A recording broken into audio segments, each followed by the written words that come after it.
we will be going over how to install the over-the-door kit. The over-the-door kit includes 2 sets of door grips, one set for commercial doors and the other for residential or standard doors. It also comes with 2 grip attachments, an upper and lower upright, and a hex key.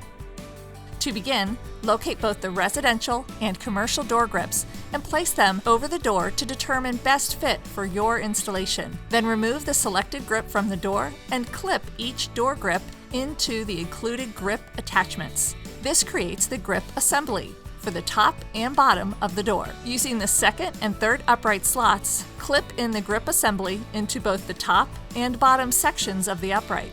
On center, position the door grip with upright attached over the top of the door and repeat for the bottom section, aligning them in the middle. If the top and bottom sections are spaced too far apart or too close together, remove the door grip and upright sections and adjust the grip assembly position by either moving it up or down in the upright slots. Connect the top and bottom uprights and using the hex key, begin drawing them together by rotating the wrench clockwise until tight. Now you're ready to customize your storage with over-the-door accessories. Add the accessories into the uprights and lock into place.